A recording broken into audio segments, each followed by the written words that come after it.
Welcome back to Sunrise Daily. Well, now we're turning our attention to the telecom sector, where many are not smiling about what's going on, how the kind of challenge they face. And that's why we have Mr. Tony Ojobo joining us from our studios in Abuja. He's the Director of Public Affairs with the NCC to talk on this matter. Morning, and thank you for joining us again today.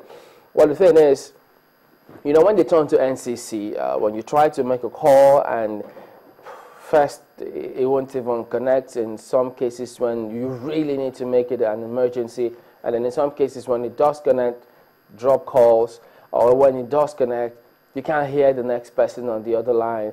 And then even when the call is over and done with, as bad as it may be, you can't end the call when you want to end it. And they just ask themselves, what in the world is going on? Is NCC aware of some of these challenges that consumers face?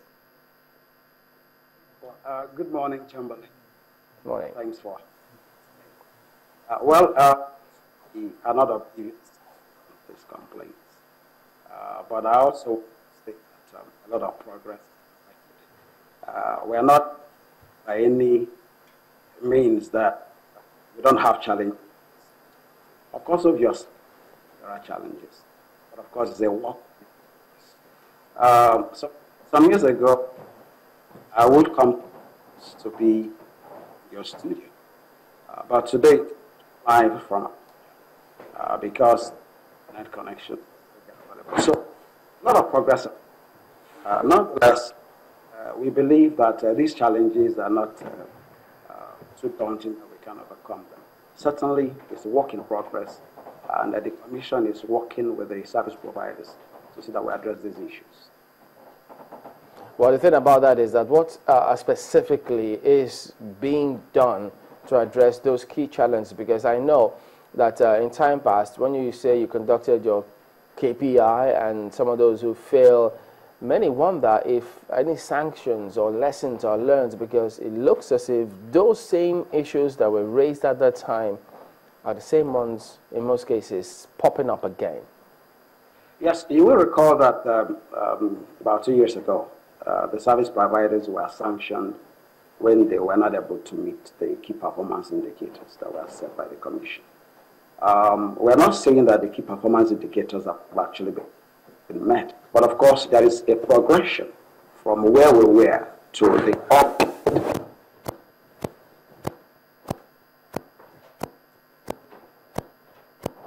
Ensure that in our guidelines there are penalties that are provided, and these penalties are applied. However, we look at issues based on the kind of complaint that necessitated some of those challenges that we're having. For instance, some time ago there was a hearing that was conducted at the National Assembly on this issue of quality of service. And it was discovered that 70% of the issues leading to quality of service is as a result of power. And we believe that with the efforts that have been made in the power sector, with the IPPs coming on stream and all of that, and of course with hybrid technologies that are already coming in now, where the service providers are removing some of the legacy infrastructure and replacing with some hybrid infrastructure of solar and power. We believe that there's going to be a progressive improvement in terms of the quality of service. And as soon as the power sector begins to get a bit stable, and we're having constant supply of electricity, it's going to impact, considerably in telecoms.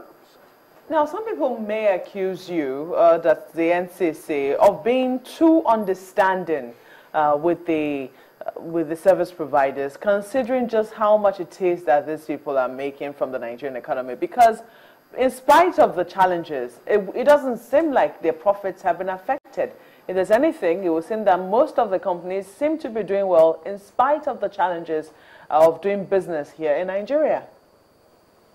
Well, I think, maybe the accountants probably will look at the books to determine that, actually. But the thing is this, like I said, we are not pretending that the quality of service is what it should be. No, it is not what it should be. But it is a work in progress. It's not that we are showing understanding. You will recall that about 2 years ago, the service providers were actually sanctioned. and they paid heavy fines for not being able to meet the key performance indicators. Now, at that time, really, some stakeholders felt that NCC was actually too harsh in coming down heavily with those fines and indicated that such monies should actually be plowed back into rolling out infrastructure and ensuring that infrastructure is actually in all our places. But I need to address some of the issues that probably we need to understand that necessitate some of these things. Now, we have been having issues with the right of way, as well as multiple taxation. Now, for instance, in FCT, in the past 5 years, there hasn't been any approvals for new base stations to be sited. And we have similar stations in all the states. Now, because of the issues of internally generated revenues derived by state governors, a lot of challenge has been imposed in terms of approvals for siting base stations as well as right of way. So these are things that we're taking up. And sometime last year at the National Economic Council, there was a presentation that was made to the council with regards to the bottlenecks being experienced in the states, with regards to putting infrastructure on ground that will improve the quality of service. And of course, there was an MOU that was developed, and a white paper came out of that. And then it was for the governors to sign this MOU, indicating that the bottlenecks in the states that will necessitate infrastructure deployment will be removed. As we speak today, not much has happened in that regard. But of course, we have been doing some advocacy, speaking with the governors to remove these bottlenecks, because it is infrastructure on ground that will lead improvement in quality of service. But so these are some of the challenges, and we believe that as this is done, we're going to begin to see improvement. However, the Commission has also called the operators to say, look, this is not going to be an excuse. You have to ensure that adequate investment is made in the networks so that the level of subscribers, the level of traffic that is generated in the networks will be commensurate with the number of subscribers that they have on their networks. In other words, that the network should be dimensioned in such a way that if there is additional traffic generated by the reason of maybe taking in those subscribers, they should be able to provide the service that will match the number of subscribers they have on their network. Now, Mr. Ojobo, I think it's remarkable that you did say that the last time the operators were fined was 2 years ago, and we do recall that one of the criticisms that greeted that, especially from the angle of the consumers, was how that money was going to affect them, because they said they were the ones who were slighted. You were fining those service providers because of the bad service they provided to their customers, and so they were wondering how they were going to get compensated by the fine which you extracted from the service operators. And nonetheless, what it would seem is that since that time, it would seem that the NCC has been sort of quiet and not much has been heard in terms of the quality of service that the consumers, I beg your pardon, the service providers haven't provided. Is that been the case? Well, I wouldn't say that has been the case. From our statistics, actually, we have seen some improvement in the quality of service. Now, and also don't forget that we're not just talking about voice here. We also need to talk about data communications, where a lot also is happening. Today, for instance, the internet, the e-commerce has become a way of life today in Nigeria. Now, so all of these are riding on the same infrastructure and on the same network. You are basically just addressing the issue of voice. But a lot is also happening in the area of data communication. For instance, in your studio, like I said earlier on, you are streaming live via Skype. This is internet service.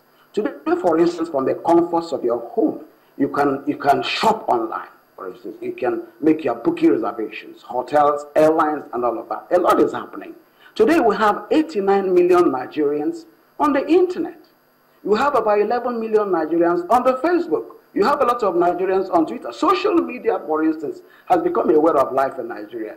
About 2-3 years ago, it wasn't so. So what we are saying is that whereas we agree that, yes, there are challenges for which there is work in progress, there is also a lot that is happening. You will imagine, for instance, today what banking will look like if we didn't have the internet. I can't remember the last time I ever walked into a bank.